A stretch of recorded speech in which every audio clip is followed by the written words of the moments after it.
victory of the spray. Former Australian Formula Ford champion Stephen Richards continued the tradition of his father in driving just about anything you can put a steering wheel on. They really are lovers of any form of motorsport, the Richards clan. And Stephen doing a great job here. Look at Larry now back on the attack, trying to sneak up the inside of Wayne Gardner. Meanwhile, here's our race leader, car 15, the last remaining Holden Racing Team Commodore. And we're watching the gap between him and second position, 3.7 seconds. It's come under 4 seconds now between Murphy and Longhurst. The Castrol Ford really charging, and he's got Alan Jones right behind him. Starting to weave their way through. There's the Dolman Potter entry there. This is the Ford Credit team. Glenn Seaton. Well, looks like he's in drama with air in the brakes. That may have been why it was costing him so much time in the opening laps. But they're trying to bleed some sort of air out of the system. Seaton pumping the pedal. Windscreens O'Brien onboard camera tells you what's going on. You hear the crew saying up, down on the pedal. They're trying to pump some sort of air out of the hydraulic system. And it just goes to show how things can fall apart in these critical races. Here's Longhurst weaving his way through, and Alan Jones is right on Longhurst's tail. They're weaving their way past Peter Dillman now. Alan Jones is right on. This is a terrific battle between the two Fords, the Castrol Ford of Longhurst, the Komatsu Falcon of Alan Jones. This is the battle for second and third. They come into Shell Corner. Longhurst, he's had 3 fourth positions, placed fourth the last 3 years in a row. He's looking for a top 3, and he's looking for a win this time round, and geez, going well. Vintage Alan Jones, isn't it? The guy turns 50 this year, but age shall not weary them. He's just as fast, just as aggressive as he's always been. Has been a happy man this year. Not getting the team. Oh! Looks like the Dillman just gets a... Well, no, it's Dillman, it's the Steniken car. Dillman up behind him. But look at this attack from Alan Jones. He's sitting right under the wing of Longhurst Castrol Ford. 230 kilometres an hour, just about slices a skin of paint off his back bumper. Jones on the outside, Longhurst on the inside. Tremendous stuff. The battle of the Gold Coasters, the battle of the Queenslanders. They're fighting it out. Longhurst is doing really well. Keep in mind, these two were teammates with the BMW team. We've heard word from the pits. Glenn Seaton has rejoined the race, but he'll be way down.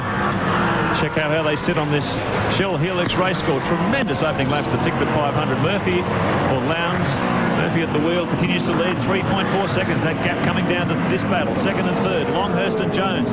And John Bowe in fourth position. Then it's Steve Johnson, the second Shell Ford. Perkins, Gardner at Compton in seventh, and Stephen Richards in eighth.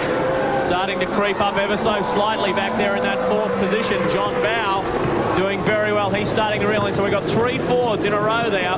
Then we've got 4 Fords, because we then go back to Johnson Jr., Stephen Johnson, who's doing a terrific job. Now look at Jones. He's all over the place behind Longhurst. He's got the inside run, and he gets there. Alan Jones moves through on the inside of Tony Longhurst. This is the view from the Whitman's Chocolate Lightship as they work their way around onto the back straight. Let's see how they go in terms of straight line speed. Jones has been drafting Longhurst for the last couple of laps. Jones now moves up into second position. Well, judging by the lap times, the track's not drying out that much as fast as it was going. Murphy's still leading this race. 4 seconds in front of these guys. He's still operating the 123s. These guys in the 124s. So Murphy, the only man now in the 1 minute 23 second bracket. So track conditions staying static, it appears. And we'll have to keep an eye on that, because as soon as these drying line starts to emerge, they're going to be in trouble on these wet weather tyres. Sorry, if you look at Jonesy, he looks like he's looking for the wet part of the circuit. You know, he keeps diving off to where it's really wet, so he's being the wise guy and trying to look after his tyres. Let's have a look at how they sit on the Shell Helix race score. You're watching the Tickford 500. Greg Murphy in the Holden Racing Team Commodore leads Tony Longhurst. Alan Jones in third position. John Bowe in the Shell Helix Ford in fourth, and Stephen Johnson in fifth. 6 through to 10, Perkins and Ingle hanging in there. Gardner in 7th, Stephen Richards in 8th, Bargwanner in 9th, and Faulkner in 10th. We'll be back in just a moment. Welcome back. 10's exclusive coverage of the Tickford 500 from Sandown. You're watching car 97, driven by Mark Noske, one of the 2 young lions from the HRT, and Jason Bargwanner, his partner, will get in the car very soon. But the leader is their teammate, Greg Murphy, from Alan Jones and Tony Longhurst. So it's Holden, Falcon, Falcon. We just got some great pictures there from the Holden in-car camera of Mark Noske hard at work. This is his second appearance at the Tickford 500. He shared the Gibson Motorsport Commodore last year with both Scaife and Walden, and they had their fair share of problems. But so this is his first fair dinkum shot, his first real go at the Tickford 500, and he's doing very, very well. He's ahead of John Faulkner at the moment, sitting in 9th position in the Holden Young Lions entry. Yeah, the fastest car on the circuit at the moment is AJ's. AJ has definitely got the eyes on. Yeah, well, the track continuing to dry. Now Alan Jones down to the 22s, a 1:22.72. Fastest man on the circuit at the moment, as Barry said. Murphy a 1:23.7.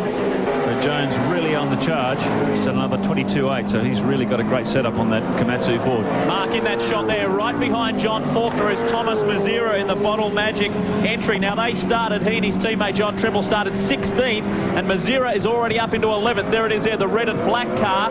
So he is storming up behind John Faulkner. That should be a great battle. Thomas, of course, for the last 3 years shared the ride with Peter Brock. He's now teamed up with John Trimble in that Bottle Magic entry. There he is, flying down the newly named Peter Brock Main Straight. And further behind these guys, Mark Larkham starting to come back through the field after that disaster. There he is in the Mitre 10 Ford. Went off earlier with teammate Alan Jones for a wild ride across the grass. He's back in 13th position. Says on a 1:24.1, so he's a little bit off his teammate's pace at the moment, but trying to claw his way back through the field. Car 49 there, the Alcare Commodore. That is Peter Fitzgerald, GT production car ace. Many times, or multiple times, production car champion. He currently leads this year's GTP Championship. He's giving him a hard time. Meanwhile, look at this for the lead. Alan Jones in the Komatsu Pertec Falcon is right on Greg Murphy. Well, we're looking at that gap. It was down to 2 seconds, so we weren't quite sure it'd be that close, but in that lap he has really caught him hand over fist. Look at Jonesy heading out now. The wet. Yeah, he's heading out onto the wet part of the track, so he's starting to suffer a little bit. This track getting drier and drier. He's on a full wet tyre. Murphy, meanwhile, stays on the dry racing line. Maybe he's not suffering, Mark. Maybe he's just doing the sensible thing and thinking, hang on a minute, let's look after these little babies and keep them nice. Could well be, Doesn't Baz. look like he's suffering. He's taking up the inside. Gotcha. And he's trying to squeeze through. Murphy just gives him a little racing room. So Alan Jones goes through to lead the Tickford 500. There's the windscreens O'Brien driver profile for the man who was just leading the race, Greg Murphy. So Alan Jones now takes hold of this on lap 22 of 161, the 1997 Tickford 500. Jones, things are looking good for him at the right end of the season. He was at one stage placed third in the Shell Australian Touring Car Championship, and he was the real Mr. Consistency in the early stages, but a few hassles and sort of dropped out of contention as the season went on. But things are looking pretty good at the moment for AJ. Yeah, he's getting some tremendous speed out of this car. Shades of Bathurst 1996 when he took the fight really up to the Holden Racing team. He was leading them a merry dance until the car had a split fuel line and tragically caught fire, and certainly showing that speed here in the Tickford 500. Here's Glenn Seaton back on track in the Ford Credit Falcon. Let's go to John Smales. Yeah, Seaton in fact lost 1 minute and 8 seconds in the pits with his brake problems. David Parsons, what was the drama? Well, I think it was just a loss of brakes or what have you, whether it's master cylinder problem or it could have even been air, but we've let him, and he's out there again now and seems to be fine. So He was telling you it was pedal right to the middle, but the brake pedal? yeah, it was right down. So he just had to come in and get organised, and off he's gone. But it's fine now, so we don't really know what it was. In conditions like this, what does losing your brakes do to a driver's confidence? He shatters them. Not to say what it does to your driving, Sue. Well, that's a hassle that Glenn Seaton and David Parsons really didn't need, as we have a look at the windscreens O'Brien in-car camera, and Glenn hard at work. He's back in 19th. Meanwhile, John Bowe has got himself up into the top three. He's ahead of Tony Longhurst now, and look at Stephen Johnson. Junior Johnson is coming right up into it. The Shell Helix Falcons, Dunlop shod cars. The Dunlop tyres are proving to be very effective in these wet conditions. Yeah, well, conditions changing all the time. The times have slipped up to the 24, 23 second bracket, so it's a little sort of sprinkles of rain. Guys get a little bit faster, they get a little bit slower. There's also traffic that they're contending with too. So these conditions, oh, look at the inside wheel, just stop there. He brakes hard for XR8 Falcon corner. So John Bowe, Tony Longhurst. So tremendous battle. These opening laps are still early days yet. Lap 23 of a 161 lap contest. Let's have a listen.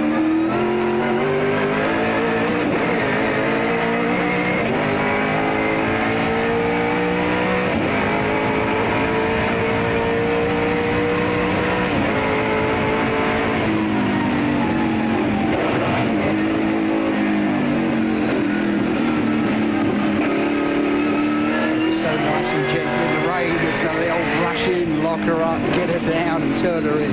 It's so, the art driving in the rain just be so smooth.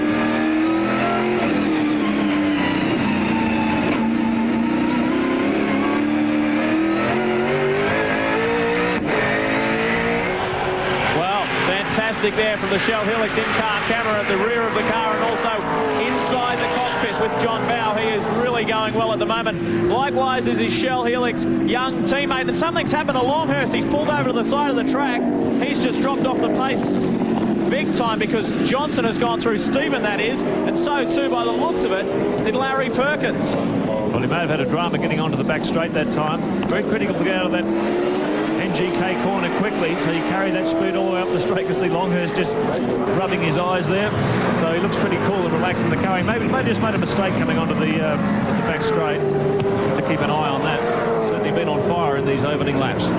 Well, after such a great start, we'd hate to see anything happen. Does he pull into the pits? No, he doesn't. He just continues on. So your theory could be right there, Mark. Maybe just had a little bit of a slip and slide going on to the back straight, taking a very inside line going down the main straight. I'll tell you what, the big surprise at the moment, not really the surprise, but the pleasing thing to see is Stephen Johnson, young Stephen, going so well. Yeah, well, he is one of Australia's great young talents. And with Dick Johnson as his father, certainly put a very experienced old head on young shoulders. Stephen's tremendous, only in his early 20s, still got a long, long racing career ahead of him. Anytime he gets a chance to get behind the wheel of one of these beautiful Shell Helix Falcons, he really does get the hammer down. He's proving it here. Tremendous result for Steve so far. Let's hope he can carry it across the line. Well, he had a dreadful start to the year. He was racing Trans Am. There's the 05 Commodore back on the track, so that's great to see. Peter Brock is back on the circuit. He is ahead of Wayne Gardner, but of course would have lost around about 10 laps. I believe he's 10 laps down on the lead car, so a lot of work to do there, but great to see Peter Brock and the mobile Holden Commodore back out on the Sandown circuit. It's just amazing when you've got a high-tech car, something like $300,000 worth of machinery there, and something as simple as a little throttle clip can put you out of a big race like this. Well, it can, and looking now at the gap between Jonesy and Greg Murphy, he's got just over 2 second gap, and he's lapping, nearly a second quicker. So well, Jones is doing something right. I think you're right about your theory on the tyres, Baz. He's certainly not costing him any time. I think he's just conscious of how long he's got before his first pit stop, and wants to preserve the tyres, keep the temperatures down, and make sure those block patterns don't start breaking up. John Smales. Yes, indeed, Mark. The problem with Tony Longhurst is quite severe. What happened was that on the warm-up lap, he was the only one of the drivers to call in and say that his broad wet weather tyres here, these broad pattern tyres, weren't working well enough. So he went to these tyres instead. As you can see, a much smaller block pattern. The problem is they don't last as long. So in these drying conditions, Tony Longhurst has real problems trying to keep his rubber on the road. Brock's gone off and he's taken a whole heap of mud with him in that front spoiler. He's back on the circuit and everything appears to be okay. So just getting back on and getting it all together. We go inside the cockpit with Peter Brock talking to his team.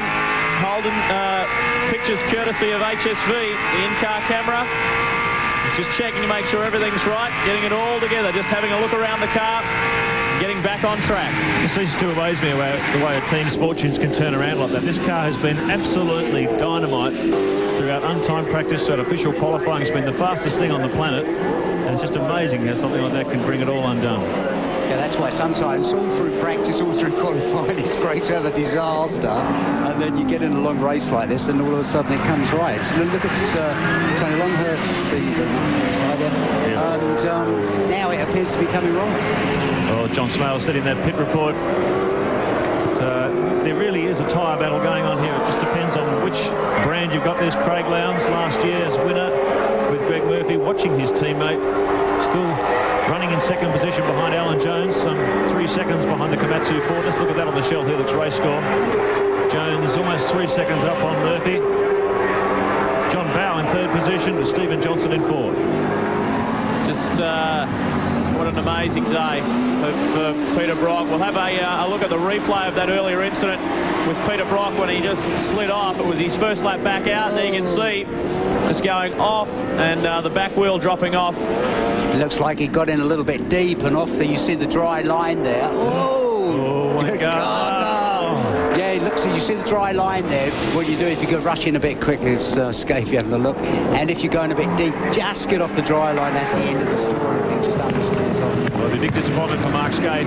Virtually 18 months out of the scene in a really properly funded competitive car. He's got his chance with the factory team, and he's absolutely blitzed them all weekend.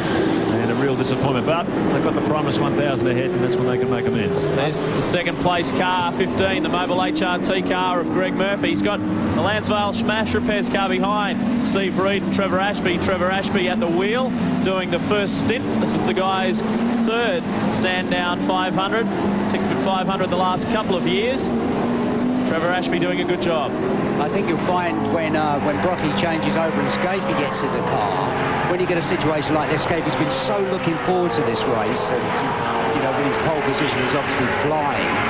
And I think you'll find that Scafie will blitz him when he gets in it. Yeah, well, it's a good. This is. They always talk about the Sandown 500 being a great warm-up exercise for Bathurst, and he's sorted out these little dramas and make sure they don't happen. Well, look at that line, those distinct dry line there. So we have some terrific pictures of the Lansvale Smash Repairs car. Well, it is a dry-ing line, but there's enough mist and drizzle around to keep the lap times about the 1:23-second bracket. They dropped into the 22s a few laps ago, but now the times are slipping up again, so conditions constantly changing. Well, have a look at this here. We have 17 and 18, the two Shell Helix Falcons. They're right on each other. Stephen Johnson staying with it, and looming in the background is Larry Perkins. He's doing very well. Well, things are fantastic here at Sandown International Raceway, the 97 Tickford 500. It's been a great race so far, and lots to come here on your home of motorsport. More after this.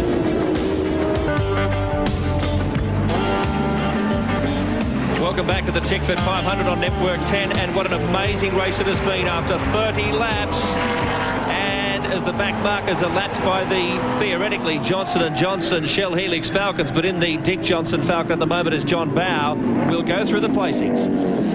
A terrific battle there, that three-way battle. It's still Jones out in front ahead of Murphy. Then we get to this particular battle here right on screen. It's John Bowe, Stephen Johnson, and then Larry Perkins sitting in fifth position. The Shell Helix on-car camera, we can say. This is the view from the rear of John Bowe's Shell Helix Falcon.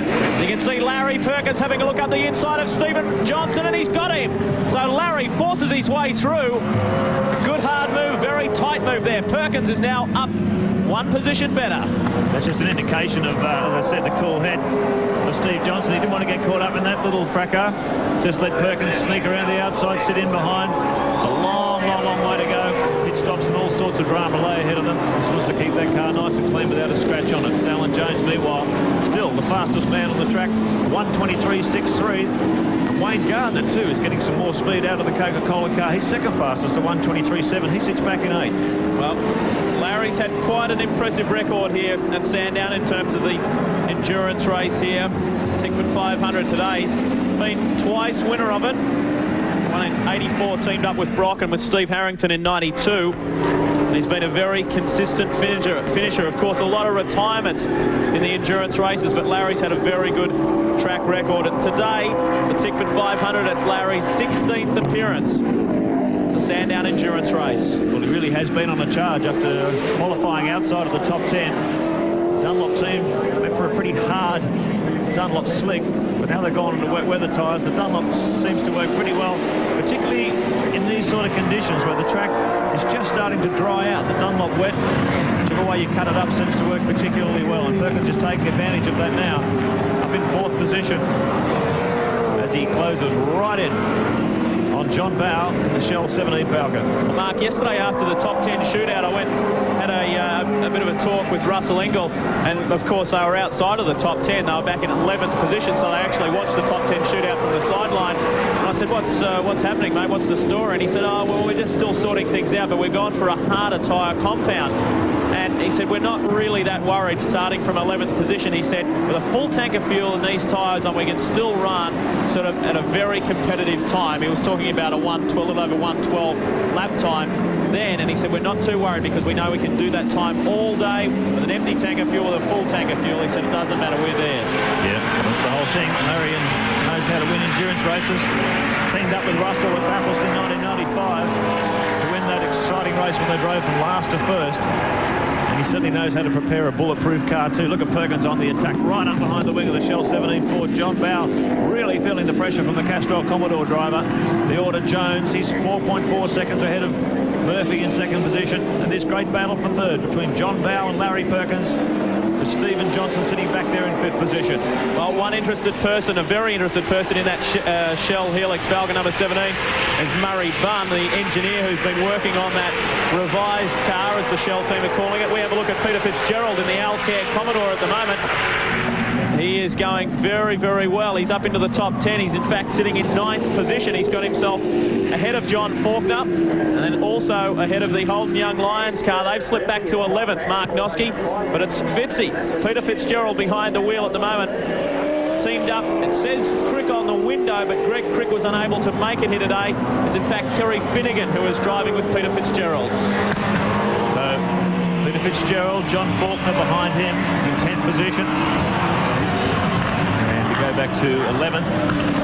Young Lions Commodore, driven by Mark Noske. So this is the battle just at the tail end of the top 10. Peter Fitzgerald, John Faulkner, the top place privateer this year in the Shell Australian Touring Car Championship, and Noske in the Young Lions Commodore. We go on board with John Faulkner riding on the passenger seat. He's got the drink straw. You can see the drink container just behind his seat there holds 2 or 3 litres of fluid. They're going to lose working away inside this car.